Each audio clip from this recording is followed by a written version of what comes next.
Hello, everybody. It's Avery coming to you today while I am waiting to get unloaded at this place somewhere in North Carolina. But one thing I wanted to talk about real quick is something that you can do to make sure that you get extra revenue on your trips. Um, and honestly, it ain't even gonna take you that much money to do it. So I would suggest everybody do it.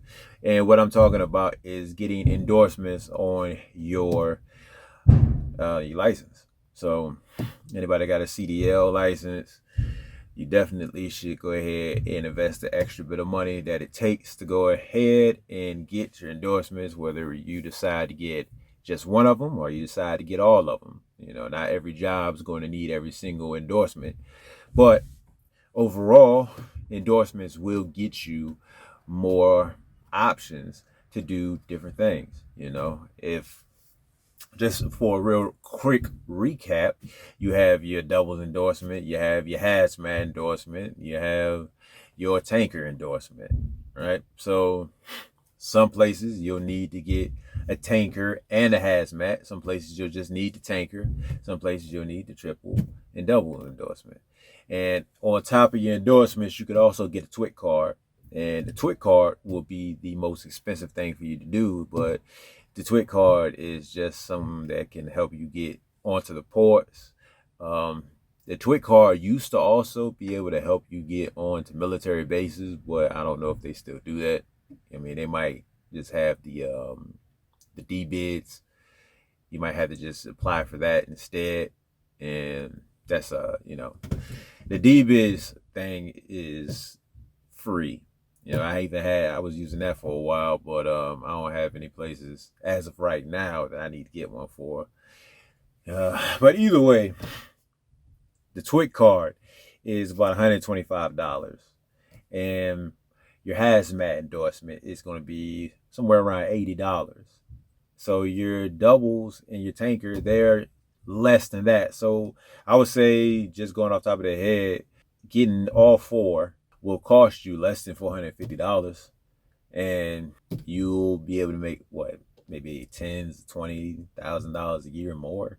So I mean, if I look at places around me, you know, the average, I would say the average driver probably makes somewhere close to like 50, 60,000.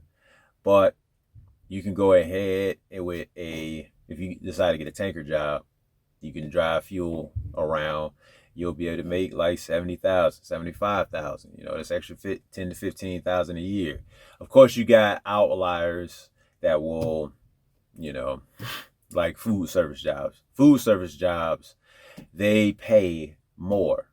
You know what I'm saying? But it's also a very hard schedule. And if you can do that type of job, then great. You know what I'm saying? You're able to make that higher amount of money.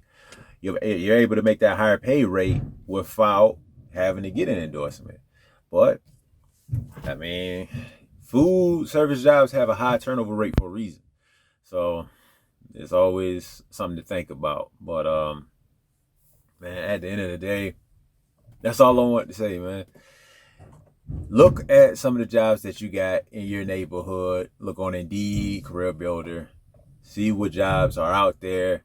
But yeah, see which ones they got. You got to have a hazmat for. See which ones you got to have triple doubles and TWIC cards and other things like that. And see where they rank as far as not only as far as the pay rate of what you would want, but also the home life balance and benefits, like, you know, other things like that. You know, you might even want to give them a call, see what kind of, you know, just see what they got. And I guarantee you, it's not that big a deal. I also want to say before I get out of here that in order for you to get your endorsements, it's not only does it not take that much money, but it's not even going to take up that much of your time.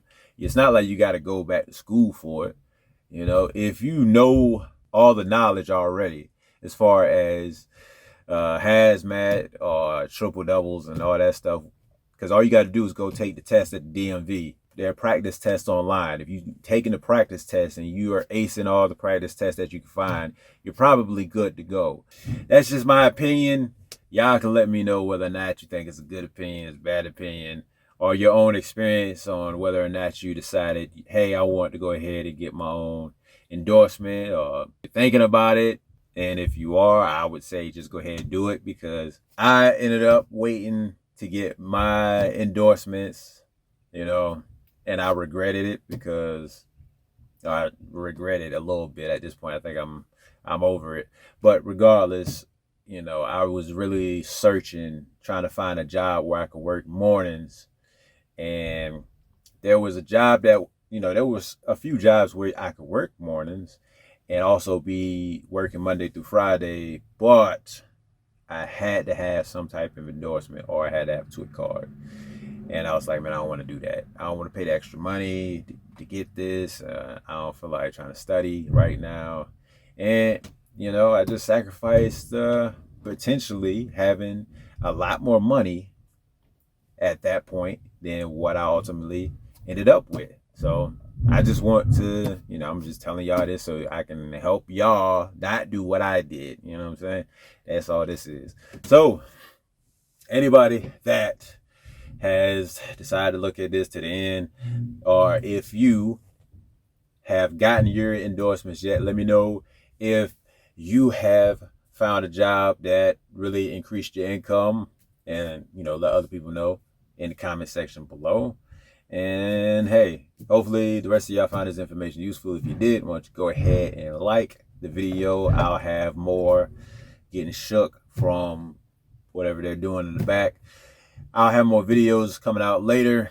And the next thing I got to say is something that you should do to avoid getting a pay cut is going to be in my next video that you will check out right up here.